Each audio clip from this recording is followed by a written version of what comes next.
Alien students discover why Earth is known as a Deathworld.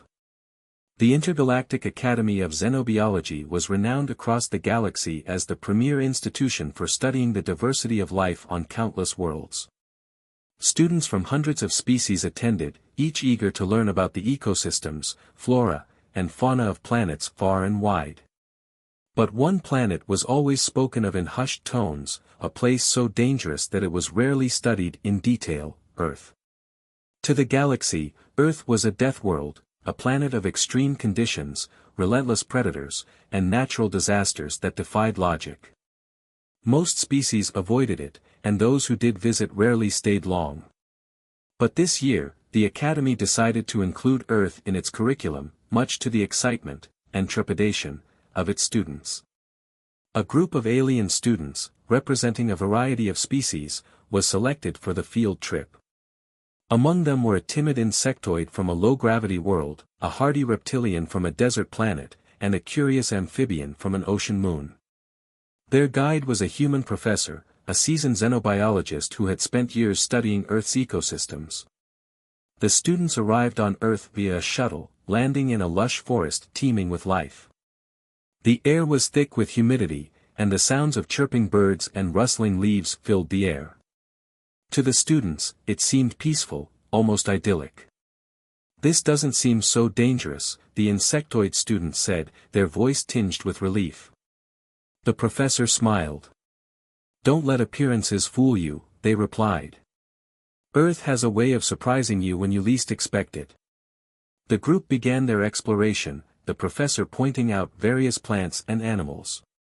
They marveled at the towering trees, the vibrant flowers, and the small creatures scurrying through the underbrush. But as they ventured deeper into the forest, the atmosphere began to change. The first sign of danger came in the form of a low growl. The students froze as a large predator emerged from the shadows, a bear, its massive frame and sharp claws a stark reminder of Earth's lethality. The professor calmly instructed the students to remain still, explaining that the bear was more curious than aggressive.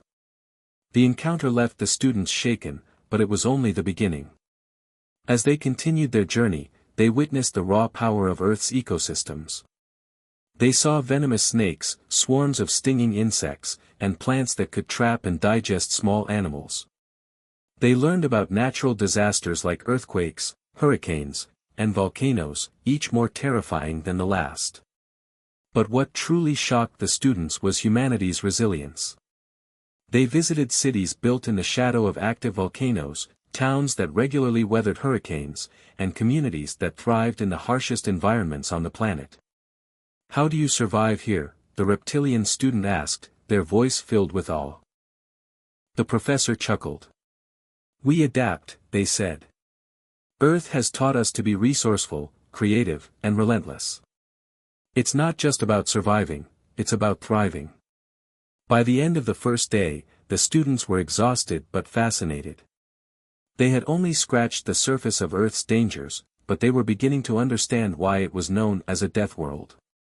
And they hadn't even seen the worst of it yet. The second day of the field trip began with a visit to one of Earth's most extreme environments, a vast desert.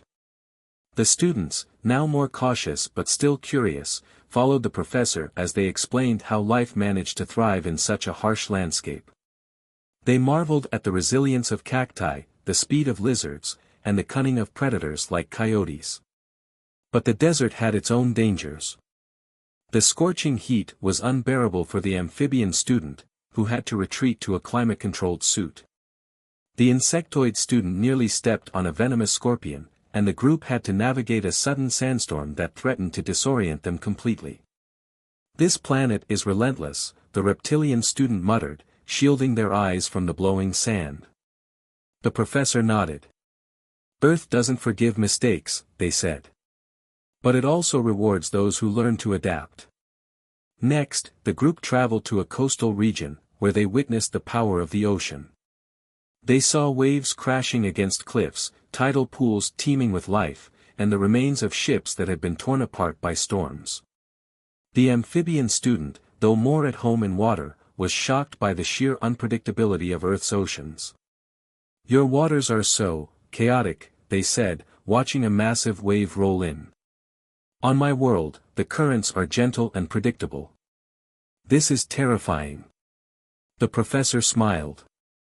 The ocean is one of Earth's greatest challenges, they said.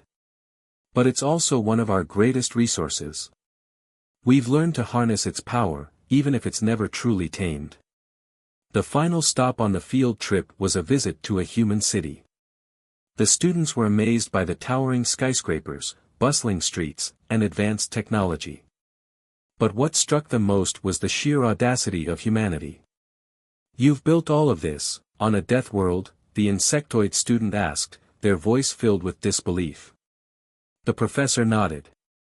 "Earth has tried to kill us in countless ways," they said. "But instead of running, we've fought back. We've turned its dangers into opportunities, its challenges into strengths. That's what makes humanity unique."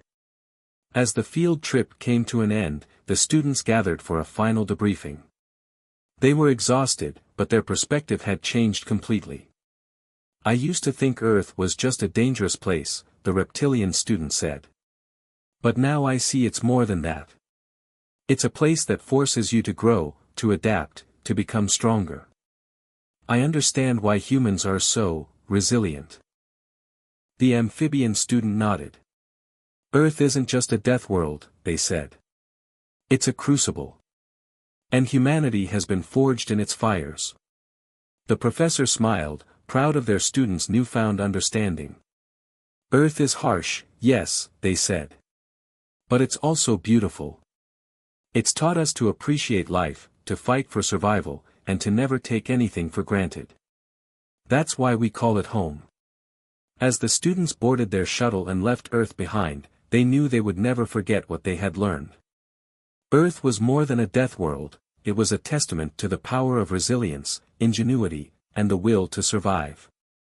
And humanity, its most remarkable creation, was proof that even the harshest environments could give rise to greatness.